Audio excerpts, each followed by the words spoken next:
Harbolite smelled of warm bread and lemon soap even on Charleston's grayest mornings.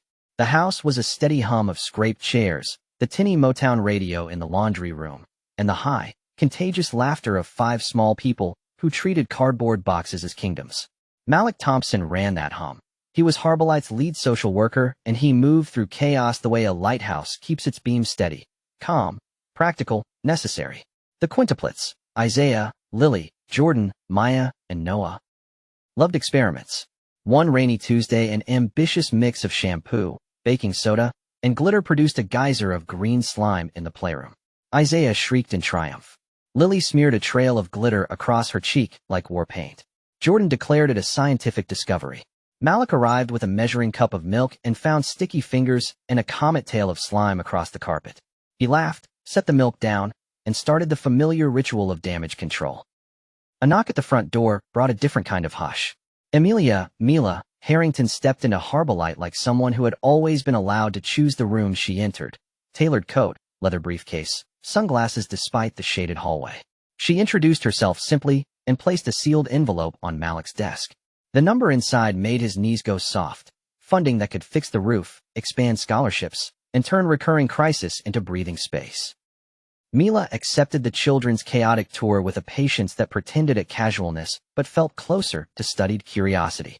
She stooped to tie a shoelace as if she had been doing it forever. She listened as if each confession of a 6-year-old mattered. She began coming every Friday, then more often, bringing puzzles and cookies and heavy, helpful competence. Harbolite brightened as if a window had opened. Something quieter grew between the house's steady guardian and the precise benefactor. Malik noticed the way Mila softened around the mural's rainbow of handprints. She lingered, fingertip to paint, as if memorizing textures.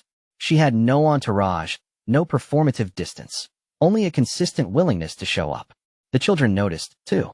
They crowned her Dad Number 1 at a picnic, made her wear a plastic crown, and invented roles. The house's tired routines reframed into small rituals of belonging. Rumors are hungry things.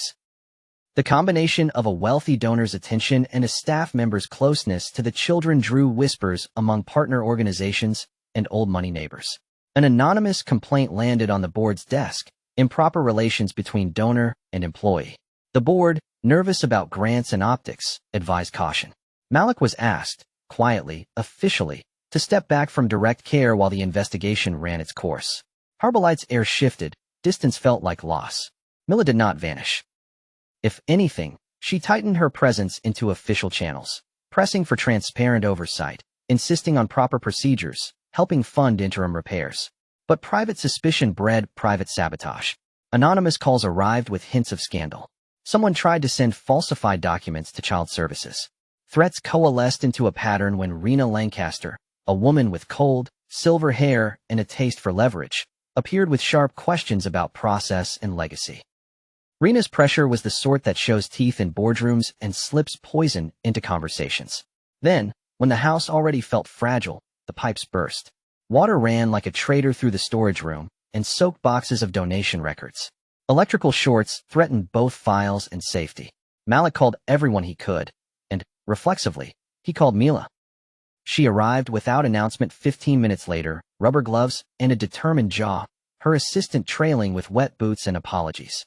Together they triaged soaked inventories, moved archives to dry zones, and ordered help. Mila's presence that afternoon felt like practical salvation. When a broken printer cartridge exploded ink across a stack of forms, a small absurdity threaded through the chaos, an ink stain on the hem of Mila's skirt as she crouched to help. She laughed despite herself, trying to wipe black from fabric, and Malik offered paper towels. Their fingers brushed, and a private steadiness hummed again between them. For the children, who measure adults by small mercies, this was proof. She belonged. The feud intensified. Rena's whisper campaigns turned to action. She plotted to discredit Mila, to find a legal chink that would make adoption impossible. Malik discovered, by accident, a security clip that showed Rena slipping through a rear gate and speaking into her phone about making evidence look forged. He saved the file and took it to Nora, Harbolite's director. Nora called the police. The footage was a brittle rope that pulled Rena's conspiracy into the light. She had been tampering with documents and trying to manufacture doubts about the Quintuplets' lineage. Rena's panic escalated into violence. During a crowded family picnic, Cardboard menus, glittered faces, a frog family banner. She shoved through a group, smacked a child's stuffed bear away, and then, in a moment that froze a dozen breaths, pushed Mila near the top of the staircase. Mila fell. The fall was cinematic and immediate. The sickening hollow sound of body hitting wood, the scattered silence that turns into screams. Malik was there in a second, lifting her, feeling the world narrow to the fragile points of breath and pulse. Hospital lights brought an uneasy stillness. Mila's eyelids fluttered open hours later and memory returned like a flash flood, images she had not been able to name rushing back with terrible clarity. Ambulance sirens, antiseptic, a nurse's urgent voice. The wail of newborns. Mila clutched at the hospital blanket and, like someone remembering a language, pronounced the names that had crowded her dreams. Isaiah, Lily, Jordan, Maya, Noah. A hospital search through archives produced a sheet of paper like a key, a birth certificate with 5 names and Mila's signature. Her fingerprints matched old hospital records. The dates aligned with the time 7 years prior, a night she had never been able to place before. Each document was a small hammer reshaping the story that Harbolite had thought it knew.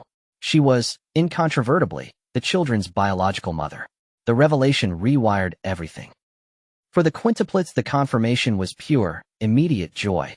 For Malik, it was a complicated relief. Mila's return meant legal steps, guardianship issues, and the reworking of roles he had been living. The board had to face facts. Rena's plot came apart further. The security footage, voice recordings, and witnesses built an evidentiary lattice that implicated her in falsification and attempted harm. In court, the case was stark and merciless. Rena was charged. The press shifted from rumor-mongers to chroniclers of a conspiracy that had roots beyond Harbolite. Investigations revealed a pattern of forged paperwork spanning other institutions. The scandal that once threatened to swallow Harbolite became the beginning of a larger purge of corrupt intermediaries. Mila's return of memory didn't erase the years she had missed. She could not reclaim evenings she hadn't sung bedtime songs or years she hadn't kept vigil through fevers. But she arrived willing, humbled, and insistently correct. She wanted legal adoption processed entirely above board. She submitted to background checks and counseling, insisted the children's attachment to Malik be honored, and moved into a role that balanced ownership with gratitude. Malik's place also shifted in ways that felt honest rather than replaced. He had been the anchor for those children through nights when no one else could stand, and through administrative storms. He was not pushed aside. Mila recognized him as the father they had known. He recognized her as the mother he had never expected. Their bond became less a romance shaped by dramatic gestures than a collaboration hardened in care, co-parenting with stubborn kindness. Weeks later, Harbolite repaired its roof and repainted the mural. The quintuplets painted frog shirts for a family photo. The children's laughter returned like a reclaiming. The adoption papers were signed in a small, steady room rather than on a courthouse stage, and the family walked out together, less like a fairy tale reveal and more like a practical reassembly. There was a final twist, an envelope, sealed by a hospital clerk from another state, that revealed Rena had been part of a ring that trafficked guardian identities and forged records to profit on desperate families. The revelation expanded Harbolite's victory beyond a single home. It exposed a network and, for some, offered a path to justice across many lives. The story became less about one scandal and more about cleaning rot from institutions that purport to protect the vulnerable. On a quiet evening under secondhand string lights in Harbolite's yard, Mila and Malik invited everyone who had stood by them to dinner. The children made a banner that read, "Forever U.S., in lopsided letters. They did not stage a grand wedding. They did something steadier. They promised to protect one another. Malik and Mila stood shoulder to shoulder, hands touching like a simple covenant. The press called it a small ceremony and a large truth. Years later, the house's hum remained. The green slime was a joke retold to new volunteers. The ink stain on Mila's skirt was a legend. The quintuplets grew into versions of themselves bruised by history, but buoyed by belonging. Malik watched their shadows lengthen on the yard and thought about how fragile truths could be. Mila kept a small stack of tangible proofs, birth certificates, custody papers, a faded photo strip of a life that had been interrupted and then reclaimed. Harbolite no longer smelled only of bread and soap. It smelled of late-night coffee, of crayons, and of a stubborn kind of grace. The city had wanted scandal. It was given to a family, complicated, stitched with evidence and apology and laughter, whose most radical act was to keep showing up for one another.